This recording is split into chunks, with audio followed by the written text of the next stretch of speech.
it's Jen Suzuki, and I'm in the industry. I meet some of the greatest leaders out there, dealer execs, dealers, GMs, and I'm bringing them in the studio to talk to me about what's making their business pop, what's accelerating their growth. I'm sharing my own personal strategies for your sales teams, so I'm ready to get after it. Are you? Welcome back, listeners. I've got Dave Anderson with me today. He's an incredible leadership coach. He travels to dealerships across the country, and it's not just automotive. He sees athletes, he sees high growth organizations, and he's holding classes even in his corporate office. Learn to Lead Elite Center. He always says this quote that always sticks with me, and it's like, test your limits, which I couldn't get behind more. He's teaching high growth organizations and their leadership on building, reinforcing, protecting high performance, high accountability cultures. He's always focused on execution and accountability principles, committed to inspiring and coaching on vision, strategies, and tactics. And he's here to share a little expertise for all of our leaders out there listening. I've got a few things I got to say before I bring Dave on, okay? Because Dave has literally been in the business for, I think he said 24 years. And I've heard such great things, reputable things. I mean, even my clients that bring him in always say extraordinary things about Dave Anderson. I've never heard one bad thing about him. He's an author. He's got a book coming out. I think it's his 16th book later next year. So look out for Elevate Your Excellence, the power of doing ordinary things extraordinarily well. And he also has a podcast. It's called The Game Changer. So if you're looking for a new motivational podcast, he's got a lot of 1-minute episodes, power punches. You're going to love it. And he's reaching all facets out there because he also has the Anderson Virtual Training on Demand. That's a video program. And I think I saw a post recently on LinkedIn that he just added like 200 some videos on there. So go check that out. Anyways, I know there's a lot more that he offers, but I just want to get to talking to the legend. So a warm welcome to the best leadership coach in the game. Welcome, Dave. Thank you very much. That's a wonderful introduction. You did forget I was second chair French horn in the 8th grade, but we can leave that out. That's okay. Gosh, I knew I was missing something. That's right. and based on saying that, now you know I was never invited to any parties in the 8th grade either. Okay, well, I'm going to leave that one alone because neither was I, but we have that in common. And look at us now. Right. Well, I am wondering if you could share just a little bit of background on how you became involved in leadership coaching and teaching, and specifically even within the car business. Yeah, I was in the insurance business. I was young and broke, and I was selling 2 different insurance products door to door. They were death policies, actually. They were a little $5,000 burial policy that people would have to pay weekly. So that kind of tells you the areas I was selling in. And I had a friend that was in the car business, and he said, you might enjoy selling cars more than selling death policies. And so that sounded like an upgrade. I needed to make money. I got into the car business not because I was passionate about cars, but because I really needed a job and I needed to make money. And this was in Wichita Falls, Texas. Mm-hmm. And I started at a Chrysler Plymouth Jeep Eagle dealership. And what I got so excited about, Jen, it was so easy to get ahead because most people just didn't want to work. They just didn't want to work. They were old timers there that knew everything, that judged customers, that complained about their wives, the management, the whole bit. Mm-hmm. And it's like, my goodness, if you work hard and you do the right thing in this business, it can really take you someplace. And so I did really well. I got promoted up into management in Texas. I was eventually offered a job to move out to Palo Alto, California area, where I was director of operations and director of training for a 6 dealership group there. And it was sold to a public company about 24 years ago. And at that time, I thought I want to do my own thing. I'd already created a lot of training programs. So my wife and I, we started Learn to Lead on our kitchen table about 24 years ago. And so it's been a car business. I work with a lot of industries today because of the books. The books get you into all sorts of doors. But I'm a car guy. It's my niche. It saved me financially. It changed my life. And that's why I get so passionate when I see people underachieving and screwing it up, because I know what it has to offer if they would do more of the right things with excellence every day. Well, we've got that in common, my friend, because I've got a very similar story. And every day it's a passion because I can see the holes. You know, it's not hard to fill the holes if you're willing to work hard and you're willing to invest in learning new tactics and techniques. You can accelerate at a fast pace. I've met GMs that became partners in less than 10 years. That's awesome. Yeah, I love stories like that. I love Hmm. stories like that. And everybody has these stereotypes about the car business, but if they ever got into it and actually really got into it at the right place, they'd never want to get out of it. It's the most. I think it's the best kept secret in the free enterprise system. Yeah. Yeah, I couldn't agree with you more. In fact, I've never left. I started off at 18 years old. I love it. That's fantastic. Uh, so you're traveling, you're seeing many different industries, many different dealership organizations. You're very focused on leaders. Tell me, what are some of the key mindset and even just attitude traits that you see that you believe are essential for success in today's leaders, particularly in our automotive leaders? Yeah, and it's really the same everywhere. I've spoken in 21 countries, and it really doesn't matter if you're in Moscow or Bangkok or Hong Hmm. Kong or Okoboji, Iowa, or Devils Lake, North Dakota. Coachability is huge right now. And I see this a lot with the athletes I work with. I have a martial arts background, so I got into the mental skills training part, and I wrote 2 books on mental skills training. So I really look a lot at mindset. It's a huge difference maker. You can have all the skills, knowledge, talent, experience in the world, but if you don't have the right mindset, those Hmm. assets never really get leveraged. They never Hmm. really get activated. And you can always improve and work on your mindset, but coachability is a mindset. There are a lot of been there, done that, know it alls that will go to training and agree with everything that's said and write everything down, and they never go Hmm. back and change anything. Hmm. Or you give them feedback that try to help them improve their performance, and they would rather be right than get better. The Hmm. first thing they want to do is argue with you. So coachability demonstrates humility.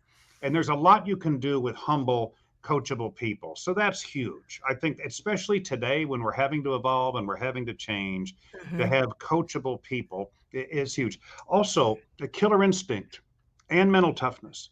Hmm. People talk about it a lot in sports. And I've worked with 3 different college basketball teams as a mental skills trainer, and I work with 6 professional athletes right now as Hmm. their mental skills coach. And people talk a lot about it in that vernacular. Hmm. But in business, it's essential, and they're 2 different things. Hmm. And so killer instinct gets you started, mental toughness gets you finished. So having this inner burn to continue to attack, to continue to run up the score when you're doing well, Hmm. to be the boxer, not the bag. That's killer instinct. And there are people that have that, but then they don't have mental toughness. In other Hmm. words, they don't stick with it when it gets tough. Mental toughness is about resilience. It's about after I attack, sticking with it, going through the disappointments, the setbacks, the defeats. This is a huge difference maker today because there's a lot of adversity. There are a Hmm. lot of challenges and changes coming at us all the time. And there are people who are low in killer instinct and mental toughness. The good news is they can get better at it. Those are things that can be developed, but it's a huge difference maker. You could have someone, Jen, with less talent, Hmm. less experience, a lower skill level, and more killer instinct and mental toughness that will run circles around Hmm. those other guys. I mean, hard work beats talent when talent doesn't work hard. And you see it Hmm. in just about anything that you do. So I'm Hmm. looking for coachability. I'm looking for killer instinct, that drive within. I don't think the right people, if you have them, need a lot of pep talks. Hmm. I don't think they need a lot of bribes and Hmm. begging and cajoling and threatening to get done. I think they have that burn within them. So I'm looking for that. I think that's huge. And then that stick with it attitude when things get tough, because a lot of Hmm. people start, they don't finish. And so I think those are certainly essential. I would also say the ability to survive success. There are a lot of people that are finding out right now they weren't very good at surviving success, that during Hmm. the record years where Hmm. all those crazy conditions made Good everybody look a point. lot smarter than they were. Mm, Okay, now they abandon many of the key decisions and disciplines that positioned them for that in the first place. that's right. They stopped holding people accountable. They Hmm. stopped training people. They Hmm. stopped building their recruiting pipeline. They stopped taking care of customers in many cases. You see, prosperity drains urgency. And Uh-huh. as prosperity rises, urgency falls. As prosperity rises, the work ethic diminishes. As prosperity rises, intensity wanes. When do people get intense and urgent? When the bottom falls out. So when Yeah. things were really rocking, they got away from all this stuff, and they got away with it because there was so much momentum, it perfumed the stench of their complacency and mediocrity. But now, a slowdown always exposes the sins of the good times, and they weren't able to survive success. They didn't stay intense. They didn't continue to stick to the They let off the discipline. gas. that were essential to getting them there. So that's a huge skill set today that I don't think that gets talked about enough. It really starts with how you think. Mm-hmm. So if we've got leadership in place, high level leaders in our stores, our general managers who are even coaching our middle level managers, and I believe everything that you just said is not just for leadership, but it's for anyone in general who's pursuing a top performer status. Do you agree? Yeah. Yes. Yes. So our managers that are leading uh, these teams, how do they get back on track? What do you do to train your brain to remember the adversities and the punches in the face that make you get back up again? If you lost some of the momentum, yeah, that's one part of it. But I also want to recognize that it's difficult to find people that fit these two categories. And I'm not sure how you go and find these people. And I'm wondering if you have some tips and techniques on this, because I can tell you, even from my own personal experience, a lot of my fight, a lot of my killer instinct, it comes from being broke and never wanting to be broke again. For me, it comes from adversity, the amount of blows in my lifetime that led me to. I had to get back up. I didn't have a choice. The money wasn't there. I had to get back up. I wanted to do better. This was an internal thing, an internal fight. But if you don't have that, can you get it? It's interesting. And I love what you said because really you're talking about motivation being an inside job, Yeah, being an inside job. right. And this is exactly why I prefer to hire people who have been through some stuff. Okay. I like to hire people. My interviews are rigorous. All right. I have a small team. I can't afford to make a mistake. I'm looking for the things I can't teach people. I'm Mm-hmm. looking for the things I don't care that much about experience. Honestly, I Mm-hmm. don't. It's so overrated because there are so many lazy experienced people. There are so many unskilled, bad habit driven experienced people. And I'm not knocking experience. I just say I prefer past accomplishments over past experience. I want to know what you've done, not just what you have. And Mm-hmm. even if you're not where I think you should be at life, I want to know what you had to overcome to get there, Mm-hmm. what you stuck with, a What little your bit fight about your looks story. like. Absolutely. See, I can teach skills and knowledge, and so can you. They can be taught, Mm-hmm. they can be learned. I really can't change about you, your character, attitude, drive, energy, or talent. So I'm Mm-hmm. looking in an interview, I'm looking for the right things. I'm Excellent. looking for the things you need to bring to the table. And I Mm-hmm. eliminate a lot of people because they're not 5 for 5 in those areas. Mm-hmm. Now, there are people that you hire that are very high maintenance and that don't have that inner burn. And Mm-hmm. those people are the weights beneath your wings. They're Mm-hmm. absolutely exhausting. So I don't spend a lot of time worrying about motivating people. I hire motivated people and then I don't demotivate them. Mm-hmm. You see, the number one key to This makes sense. motivation, I believe, is not doing something stupid that demotivates motivated people. I tell my people that work here, I said, if you need me to get you going, Right. I don't need you at all. Agreed. Because when your rear end graces that door, I Mm-hmm. expect you to be going. Going is on you. I hired you because I believe you have something going on within you. Now, I will get you going faster. Yeah. I will create conditions and resources and excitement that gets you going faster. And I will try not to do the dumb stuff that stops you from going, being negative, micromanaging you, not letting you be engaged or make decisions. But Mm-hmm. going is on you. So it really starts with the interview process and looking for the right things. And The then how do we traits. keep it going? Listen, Mm-hmm. even I work with an athlete that makes $60 million a year. He has a $200 million shoe contract. And people think these guys have it all together all the time. They don't. They're Confidence is humans. fragile. Yeah. Nobody has it all together all the time. That's a Love it. complete lie. Yeah. It's a complete illusion. So Mm-hmm. he has to find things within him to keep him hungry. I'm talking about the why, right? Mm-hmm. This is what I talk about in my book, Unstoppable. And I talk about it a lot in my podcast, The Game Changer Life. Your why is your reason, Jen. It's my reason or reasons for why we do what we do. Your why answers two questions. Why do you get up in the morning and why should anybody else even care? Important questions. In Mm-hmm. other words, what do you want for yourself? Who are you trying to become? What do you want? How do you want to live? Where do you want to live? What do you want to do? And then who's counting on you to come through? Who needs you? What cause do you have bigger than yourself? Is it something, a legacy you want to leave? Someone you need to help? Whatever it is. Now, if those reasons aren't clear, if they're not compelling, you're going to need a Mm-hmm. lot of external motivation. Sure. to get going. But what happened during our record years that we just had, Mm-hmm. a lot of people's whys got smaller. They were making so much money. They were living in the house that was once their why. They were Mm. driving the vehicle that was once their why. They were making the They money, got that man, that was boat. once their why, right? Yeah. Yeah, yeah. They got They that at one plane. time they said, if I could make this amount of money, they're Mm-hmm. making it. They Okay. were in the job that was once their why. Mm-hmm. Their kids were out of the school that was once their why. And so their why got smaller. And so did their motivation. You got to keep your why relevant. Your why is on you. If you're not motivated, it's your fault. Even if somebody does something demotivating to you, you are still responsible for how you respond to that. And the quality of that response determines the quality of your life. So you better figure it out. Mm. And so we've got to keep it relevant. We've got to keep it compelling. We've got to keep it bigger than us. And we're mainly talking about leaders here. The leaders should never be short of a compelling why, because people are counting on them to get better. They're counting on them to leave them better than they find them. They're Mm-hmm. counting on them to take them to places they couldn't be on their own. How are you not motivated when you have human capital as your responsibility to make it better than it was before? So you got to keep it relevant. You got to keep it compelling. It has to move you. You see, if you're inconsistent, there's something you just don't want bad enough. It's not a gene you were born with. The doctor does not come out and say, folks, I have bad news. This newborn here, he's going to be an inconsistent little slug. Don't expect much. That doesn't happen. No. Nor does he come out and say, hey, good news, folks, a game changer was just birthed into your family. Sky is the limit. Get out of its way. No, consistency is a choice. Mm. And it's a choice you make based on what you want. And if you don't want it bad enough, you will always be inconsistent. Mm. So I just have always been inconsistent. Then there's always been something you haven't wanted bad enough to where you did the things you're supposed to do when you didn't feel like doing it.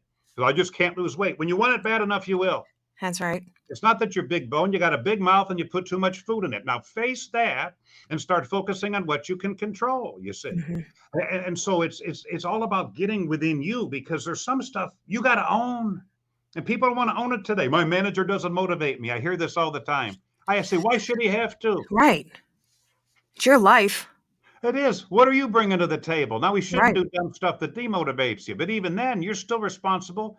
I'm not going to put my motivation, my future in somebody else's hands based on their emotional control or lack of it. Agreed. And so we all got to figure this out for ourselves. Mm. I talk with athletes all the time that talk about how hungry they are. I've worked mainly with basketball players. Oh, I want to Mm-hmm. get to the NBA. Oh, Mm-hmm. I'm committed. I'm committed. I'm committed. I'm hungry and I'm committed. I said, you're hungry. You're not committed. I said, you want it. You're not doing the work it takes to get there. Hunger is not evidence of commitment. Action Mm. is evidence of commitment. If you were really committed, you'd be doing the stuff every day that it Yeah. took to get there. So a lot of people think because they want it, they're committed. You're committed when you actually act on that hunger. Right, right. You're willing to train harder than anybody else. You're willing to go the extra mile. You're recognizing that you understand what basic is and what above average is, right? Amen. And Amen. you're putting into place exactly what it's going to take to get there. And the good news is concerning that, if you'll do that, it's not crowded at the top. Yeah. It's easy to rise. It's crowded at the bottom, and there Yeah. is intense competition amongst the Mhm. mediocre. It's crowded down there. You do a little bit more often, you'll Right. stand out. You Yeah. do a lot more often, you'll be in a league of your own. It's not Mm. that hard to get ahead, but people still manage to screw it up. I told a group the other day, said, if you can't get ahead today in Mm. this economy with what we're competing with out there, I'm not going to say it's hopeless, but it may be close to being hopeless for you. And so you change how you think, and then you change what you do, because it's never been easier to get ahead. So speaking of that, you've got your top performing leaders and you've got your average performers. So what differentiates the two other than one is willing to work harder than the next person? And it also sounds like you've got to continue to evaluate your why and your focus and what you're doing every single day, what you're committed to every single day, and even just reinforcing what your plan looks like to get there. You're checking yourself. Other than these strategies, is there something else that you see, because you see thousands of people out there, you see people from across different industries out there. There is definitely traits and characteristics that separate these two. What would you pinpoint as saying they are? Oh, yeah, a couple things really stand out. A lot of it is hard work, but sometimes you have people that are working equally hard, and the Mm-hmm. difference is focus.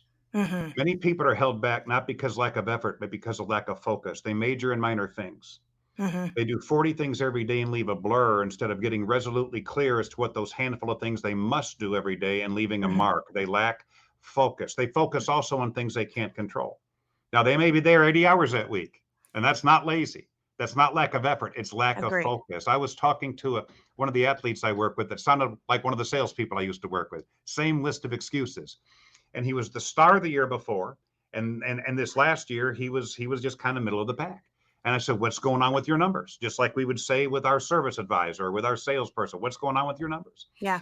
And he says, well, the coaches aren't running the right schemes for me, right? So now it's the management fault, right? He Mhm. said, and we had a couple of key players leave, and the guys that are here aren't complimenting my skills like the two that left. Okay, so now Mhm. it's the team's fault. And he said, now I got this referee, Jen. He said, he shows up like every 4 games and he doesn't like me and he gets me in foul trouble and I have to start playing tentative. And so it's like this guy works hard. He, Mhm. he puts in the effort. He lacks Mhm. focus on what he can control. And I told him, I said, none of that's the problem. I get paid to be blunt with people, okay? Mhm. Because I think deep down people crave the truth, and they crave it from people who they believe that care. Mhm. Okay, I think if they really think you care, they know it's coming from the right place. I Yes. think the world lacks candor right now. It's so full of fluff and nonsense that the truth can really resonate and set you apart. I said, here's the problem. I said, the problem is not everything you just mentioned. The problem is you're not good enough at basketball. I said, that's the problem. I said, now, Mhm. if you want to get good enough at basketball, I can help you mentally do that. But as Mhm. long as you're going to blame everybody else, Mm. you're going to stay right where you're at or decline. So, lack of Mhm. focus. I would also say difference in character strength. Okay. This doesn't get talked about enough. Let's hear But it. but strong character is not just whether you lie, cheat, or steal or not, although those are big deals. Do you take Mhm. responsibility? I mean, that's a separator. Because if you face it, you can fix it. If you acknowledge it, you can change it. But if you're in the blame game, Mhm. and a lot of people are, they lack that strength of character to say, this was on me, should have been better, should have been more prepared. I'm Mm. taking away the excuses, right? So you can't grow those people. So Mhm. people with strong character, they keep Mhm. commitments. That's a Mhm. character trait. A Mhm. lot of leaders today, they lose connection and trust with their people because they talk right and they walk left. They don't keep their commitments. There's this lack of trust, and that separates the buy-in that they get from their people. And so things that don't get talked about enough, strength of character, which is giving away credit. Give more credit than you should and take more blame than you should. I mean, these are traits that earn buy-in. People want Mm. to follow you. They'll run Mhm. through that wall for Mhm. you. You Mhm. know. So I would say lack of focus, or differences in Mhm. focus, differences in character traits that really earn the best out of people, and then of course consistency. So you're also alluding to managers taking responsibility for, let's say, we're not hitting those numbers, Yeah. and maybe I wasn't a strong enough coach as a manager. Maybe I didn't train the process hard enough. But being able to go back and say, "Hey, look, this was me. I need to be doing these things for you," right? And saying this to your team allows you to be vulnerable. At the same time, you're speaking truth, and also people see you as a real person who has setbacks just like anybody else. But when we speak truth and we put our cards on the table, we get buy-in, we get respect, and we can perform better as a team. Absolutely. You see, admitting a weakness is a strength. Yeah, Faking a strength is a weakness. yeah. And so people rally around people Mhm. who are real, people who are vulnerable, and then you will also encourage them to do the same. Then they're more likely to say, "Yeah, this was on me," because they learned it from you. I hear all the time, all these leaders say, "I want to lead by example." I said, "Well, you are." I mean, if you Right. lie, cheat, steal, come in late, sexually harass, you're leading by example. Now, it's an egregious example. I said, it's not whether you lead by example or not. Are you leading by the right example? And so these traits are big. They're huge differentiators. It's not even Mhm. so much skill set, experience, knowledge, because those things can be marginalized with poor character, Mhm. with wrong focus, Mhm. with lack of consistency. So I think these things are huge things to leverage, that give you a huge head start if you've got the right assets and make up ground if you don't. There are things that all are controllable too. You can control your character choices. You can control where you focus. You can just choose what to put your attention on. If it gets broken, you can choose to put it back to what matters, and you can choose whether you're going to be consistent or not. So I like to focus on the things we can control. When I'm holding seminars and I tell people, if you're not doing this or that or the other, Okay, this is all your fault. Now, when I tell you it's your fault, I'm not beating you up. I'm giving you hope. Because if it's your fault, you can actually what? You can Fix it. change it. You can do something about it. Now, if it was mama's fault, the government's fault or the competitor's fault or the economy's fault, then you could assume the position, suck your thumb, and just go through life like a victim and miss your life in the process. And Mm, so there's something powerful in realizing this is on me, which is really great news because I can get better. I can get stronger, wiser, better because of it. And mm, you know what? I'm going to take this mistake. I'm going to make it pay me. I'm going to make the pain pay. And there's so much power that comes when you realize that you're the problem. mm. Which I think is one of the biggest challenges out there is recognizing that there is a problem. Because a lot of people think they're working hard in the car business. Well, there is long hours to be put in. I mean, that is, it's been like that forever. I Yeah. mean, the hours of the opening, I mean, we're there from 9 to 9 in a lot of cases. So, just being there bell to bell doesn't mean you're working hard. But a lot of times you could step back and say, all right, look, these are some of the setbacks that we're having that's preventing us from getting to that next level. And I actually pinpointing them and acknowledging them. I oftentimes say, you gotta speak the truth to yourself. Write it down and say, this is what I am weak at. This is what I need to confront. I need to create a plan to do better. And I need to have some sort of a game plan, an action plan, I always call it, to Right. help guide me to where I want to be. But I'll tell you, a lot of times managers don't know how to identify these things. And that might sound really weak, but I'm just being realistic. You can listen to this and say, yeah, this makes all the sense. Thinking, I'm not the problem. It's my team. What are some things that you've seen or you've worked through with managers, maybe even common situations that you see frequently and consistently, where you allow them to step back and say, this is the situation. Yeah. And let me just also say this before I answer that question. All these bad things I'm mentioning, I did all of them. All right. So I'm speaking from conviction Mhm. because I blamed everybody. We can I all didn't know how relate to to hold this. anybody accountable. I mean, I was typical. I sold a lot of cars, so they Mhm. knighted me as a manager. They changed my title, and I Right. guess they expected in a dream one night I would know how to recruit, interview, hire, motivate, give feedback, cast vision, create strategy, devise tactics, hold people accountable. I mean, these are highly developed skill sets. So I did all this stuff. Agreed. But if people could have seen how bad I was back then, it would give anybody hope because if I could change and improve, Mm. I'm telling you, anybody anybody can do that sort of thing. And so, going to what you were asking Yeah. is to be more specific as far as growing a leader, they have to understand what their real role is. I think the number one Mm. mistake many leaders make is the one I did. They overmanage and they underlead. Yeah. Okay, so I learned from a mentor many years ago, and I didn't know any better. I always used to think management and leadership were synonymous, right? That they just meant the same thing. And they're very different, Mm. obviously. I didn't know it at the time, I was ignorant. Mhm. And I think a lot of people are very good in our business in at the management part, which Sure. is systems, controls, Mhm. budgeting, scheduling, forecasting. I call it the stuff part of the Mhm. job. Mhm. Leadership is the people part of the Yes. job. So think of management as paperwork, leadership as people work. Well, people tend to spend more time with stuff than with people. Agreed. And a lot of times, without even realizing it, the reason Mhm. is stuff is easier. I mean, Mhm. stuff doesn't Stuff talk is back. easier. Yeah, Right. it doesn't come in late. It doesn't have Mhm. personal problems or hold the meeting after the meeting trying to rebel against you. Mm. Stuff doesn't need motivation. You can feel like you're in control of the stuff. I've mastered this stuff. So I want to go where there's less resistance. Now, if I Yeah. get out there with those people, Jen, people are messy. people That's right. people have issues. And I've got to Mhm. get good at dealing with people. So Mhm. subconsciously, I'm just spending more time in my office polishing a chair with my rear end because I feel safe and secure and confident, and That's less right. time in the trenches trying to get people better than I find them. And so Yeah. it's developing Mm. the leadership aspect of their job, knowing how to cast a vision, knowing how to evaluate people, Mhm. coach people, train people, mentor Mhm. people. Three different Mhm. skill sets. Mhm. Three different skills, knowing what's that about, being able to create clarity, learning the skill and the mindset skill of holding people accountable. That's an art.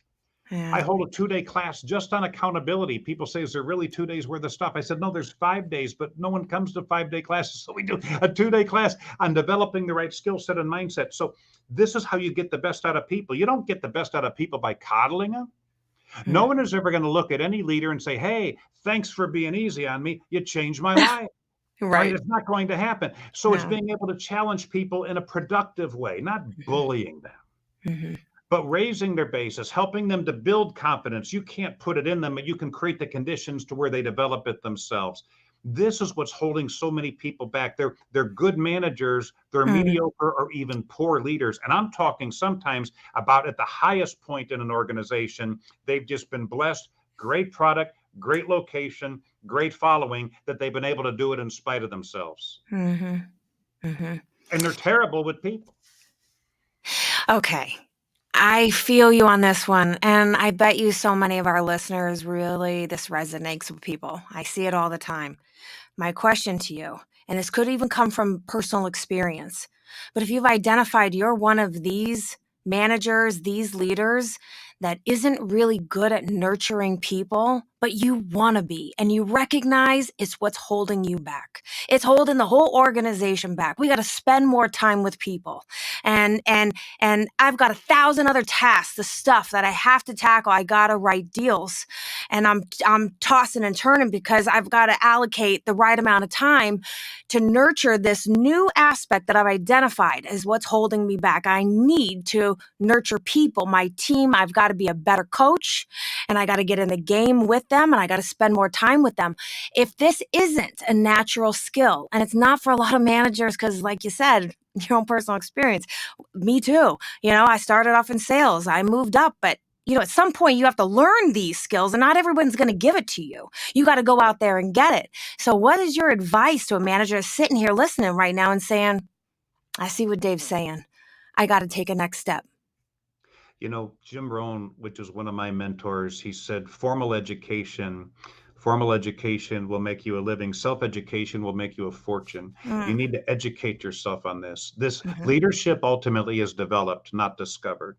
Love You it. can have personality traits that make it naturally easier for you to connect with people, lead people, and so forth, or to Mhm, make it a little bit harder. But you can also develop the skills if you don't have the natural personality that just helps you connect with and build relationships with people. You can still develop the skills, change your mindset, and get better at this. You're not mhm, fixed. Your abilities are not fixed. mhm. Expertise can be developed with study, practice, repetition, right application. And so you have to work at it Yeah. like any other skill you want to develop. You have to put in the work. Just because you show every day doesn't mean you grow every day. Growth is not automatic, it Mhm, has to be intentional.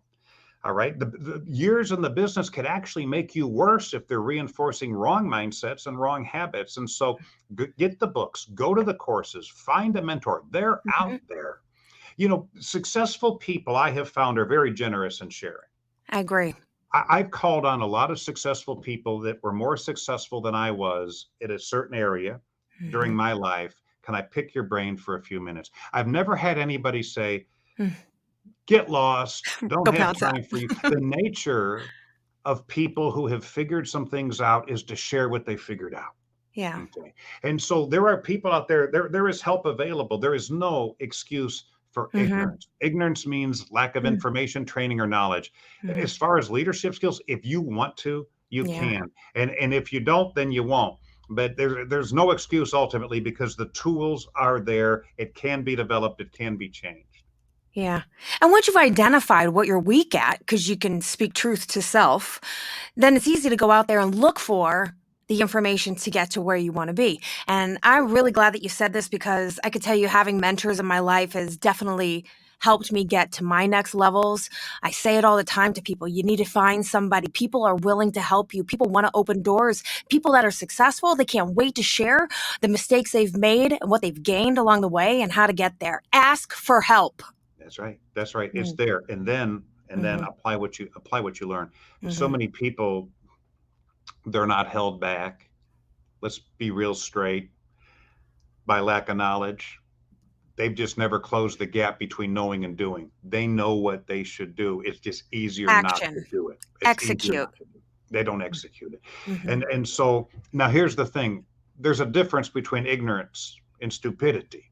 Okay, ignorance is lacking information, training, or knowledge. So if you know what to do Mm-hmm. and you're not doing it, you can't hide behind ignorance. It's just stupid. Stupid is defined as lacking intelligence or common sense. It really lacks intelligence or common sense not to Yeah. do the right thing if you know what the right thing is to do. So I will say there are some people demonstrating some real stupidity today Mm. when it comes to applying the people principles they know it would take to become a better leader. You can get better at all this. You can get better at feedback. You can get better at emotional control.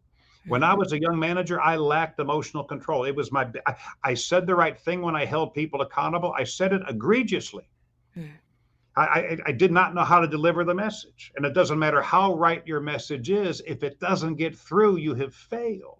So I Mm-hmm. had to learn, how to have emotional control, things I could do, how to Mm. say things, not just what you say, but how to say it, the skill set for holding people accountable. All of this you can do. This should give people hope. Now, will they put in the work? That's the Mm-hmm. question. Mm-hmm. Because if nothing changes about you, nothing's going to change for you Don't eventually. expect different outcome. That's right. Yeah. Yeah. So you're speaking about once you've pinpointed, what it is that is going to help you grow, help your organization grow, go out there and get the information and do something with it. So for me, obviously, and we have this in common too, it's, we believe in professional development. We believe in education, self-learning. For me, I mean, geez, we're in the world of, you don't even have to go to college. You could self-college through YouTube Oh, and yeah, every exactly. source that's out there. I mean, everybody's speaking on all these different platforms. If you want the information, believe me, there's plenty of it out there. You've got to go out there and acquire some sort of higher level education, whether that's, something you go find it on your own, or maybe you're taking some courses, maybe you go over there, Dave Anderson's thing. That's right. Well, what you're saying is so right on, though, because people say, well, I don't have the time to read a book. I don't have the Right. time to take a course. It's like, of course you do. You do something else with it. Mm. You don't have time to take a course, but you binge 4 hours on Netflix. You're in 3 fantasy football leagues. You go to bars 3 nights a week. You absolutely have, and I'm not judging those things. I'm just Yes, saying, don't say you you do don't have the have the time. time. You do have the time. Hmm. You choose to do something else with it. I've had people say, "How have you written 16 books? I've always wanted to write a book. I don't have the time." I said, "Of course you do. You can recite every episode of Yellowstone." Okay. And that's what you choose to do with your time instead, which is cool Okay, if that's that's what you fine. want to That's do. your But don't thing. say you don't have time to write a book.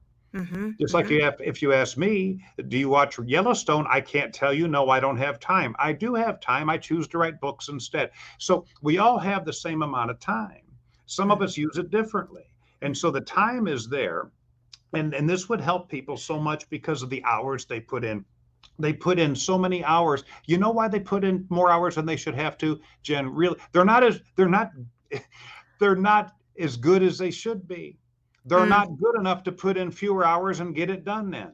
Hmm. Okay. If you're having to put in 80 hours a week to Mm. get your job done, why aren't you good enough at building a team to where you don't have to be there all the time? Hmm. Why can't you get more done in less time? I've Hmm. never been in to the never take a day off work. I just want to work smart. I never Right. measured my success by the hours I put in. I always measured it by what did I put in the hours Hmm. because I wanted to have a life. I Hmm. got a family. Yeah, my wife, we've been married 35 years. I've got hobbies. I've got things I like to do. Hmm. And I have found the more fulfilled I am away from work, I bring Hmm. less stress into work and I'm better there. But if I can never leave work because I'm not good enough to leave, I've got to be there 80 hours a week. And whatever excuse I use, it's just that you're not good enough. If you were Hmm. good enough, you'd have enough people. They'd be the right people. They'd be doing the things you're probably doing that you shouldn't be doing, however Right. you want to put it. Okay. Yes. And so the better we get at work, the less time we actually have to spend there. Hmm. And we can have a life, Hmm. create that fulfillment, bring that to work and be even more productive. It's a cycle of virtue. The opposite is a cycle. It's a cycle of misery, man. I never get to leave. When I finally do leave and I'm home, there's stress. They never see me. I got 100 things to do, no time. I'm bringing that stress back in the workplace. Now I'm even worse there. There's nothing that gets you out of that trap faster than getting better at what you do, but you got to work at it.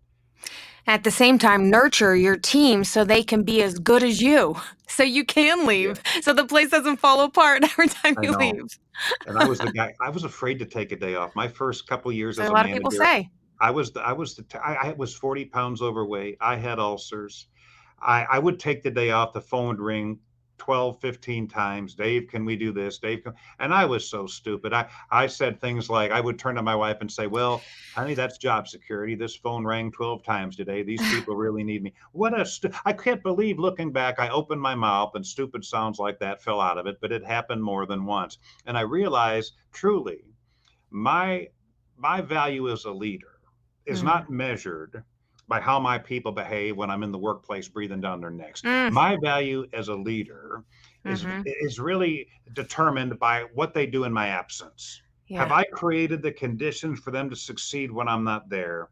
Is what's expected clear enough? Have they Mhm. been trained enough? Do they know how to be held? Do they know they'll be held accountable for what they're supposed to do? Do they understand the values so they do it the right way? And have I empowered them to where they feel free to go ahead and do what I'm telling them to do?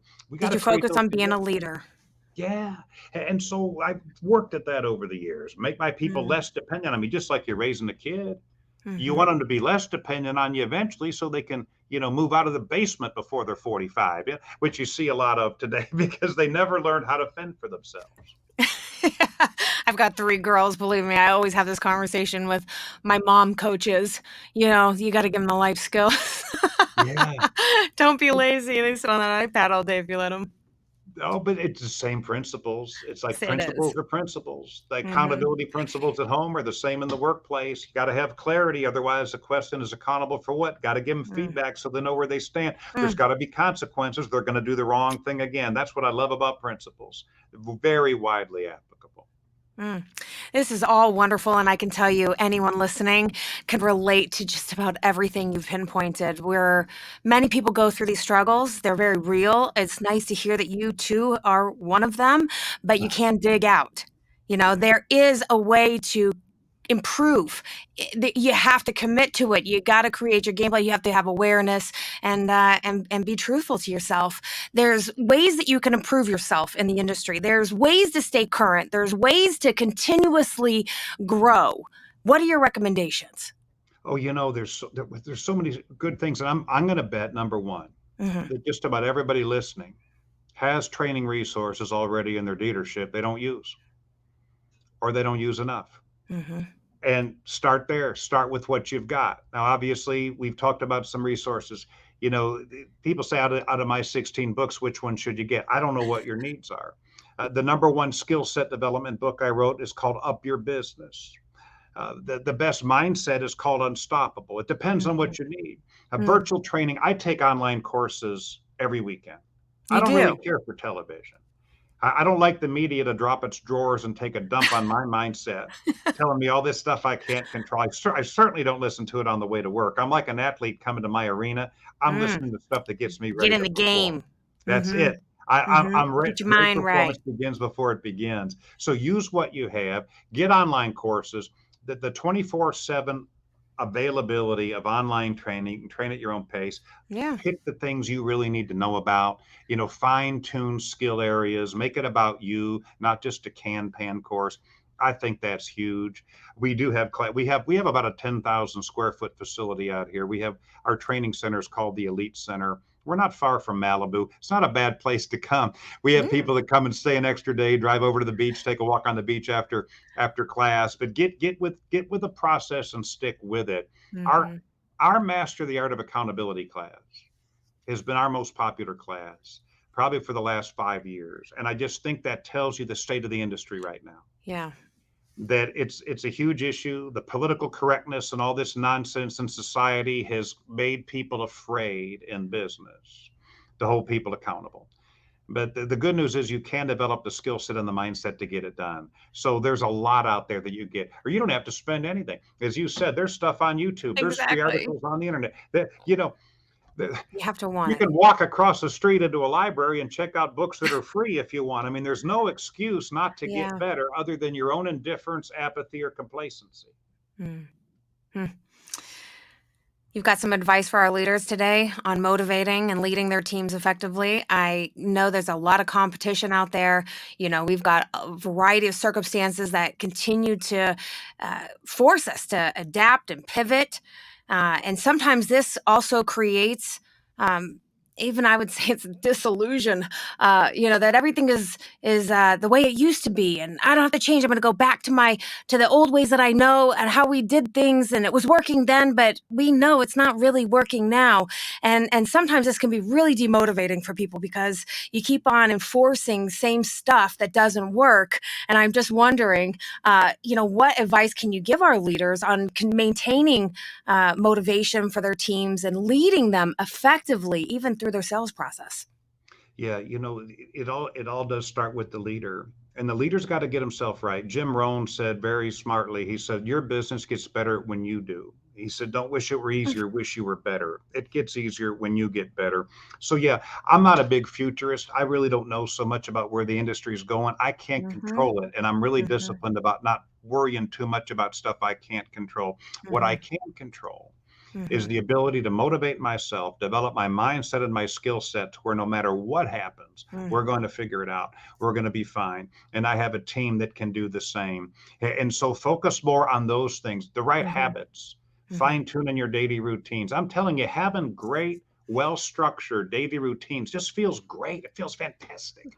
From the time you get up in the morning, you start stacking wins, Mm-hmm. doing things before you get to work that are Yeah. wins, that are little things most people aren't willing to do. And I Mm-hmm. have a sign above my office, Jen. It says, be the boxer, not the bag. And I want to come in, I got to know what to hit. There's motivation that comes in knowing what my priorities are, in knowing that I've trained myself to be good enough to really execute those priorities well. I think it's really demotivating to come in like a lot of leaders do without a real plan. It's Mm-hmm. amazing. Without a real focus, they're Winging coming in it. to react.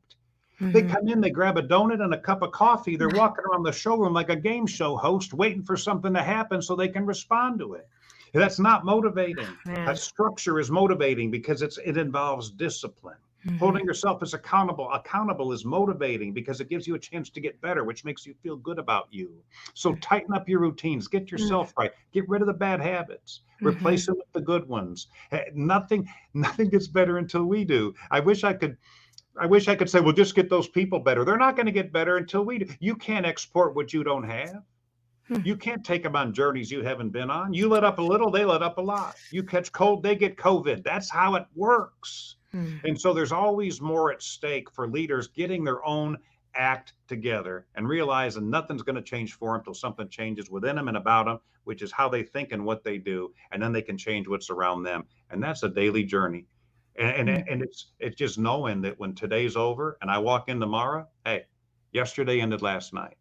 Mm-hmm. I got to prove myself all over again today. I don't get to cash Restart. loyalty checks from Yeah. what I did once upon a time. I don't get to borrow credibility from who I was way back when. If yesterday was lousy, I'm leaving it there. I'm not carrying its baggage into today. If it was great, it's over.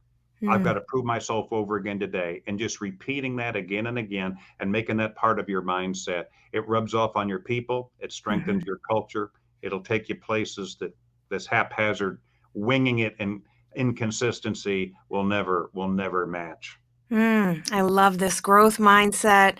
So powerful. This is a really great way to end our time together. What a nice little recap right there of everything that you stand for, everything that you're behind every day. And I can't tell you how much I appreciate this powerful chat today. I hope everybody follows you, whether it's LinkedIn or it's in any of your social media, or they find a way to connect with you through your classwork. I mean, you are doing amazing things out there, and I've got plenty of clients that could testify to that. Listening to you today is so incredibly inspirational, and it's real talk. I mean, there isn't a person. I'm taking a big guess here. There can't be a single leader listening to this that can't relate to something that you shared with us today. I appreciate you sharing the journey, sharing your insights. This is years and years of studying and practicing and working alongside really top performers out there. And I know you want it so bad for them. We can hear it, your energy and your passion, and this is a vibration. And oftentimes, when you carry that vibration into your office, it affects everybody. You can't help it. Somebody has a bad day. Everybody has a bad day. You come into the office with your mind right and you're studying and you're looking to achieve that next level. It's going to rub off on everybody. And we hear your message today, Dave. Thank you so much for sharing your time with me and my listeners. This was literally inspirational. It was a pleasure. Thanks so much for thinking of me and having me on. And I appreciate all your kind words. Let's keep helping people get better. There you go. If you like these episodes and my sales game techniques, you should snatch up our latest dealer education program I'm hosting. It's called Jen's Remote Classes, and it's a 1-hour, once-a-week class with me alongside other dealerships all pursuing the same end game to achieve top 10% status in your dealership. For more info, hit me up. All my contact info's in the show notes. I want to hear from you. And follow Dealer Talk with Jen Suzuki right now to get notified when episodes like this one drop. This is Jen on the podcast Dealer Talk with Jen Suzuki. See ya!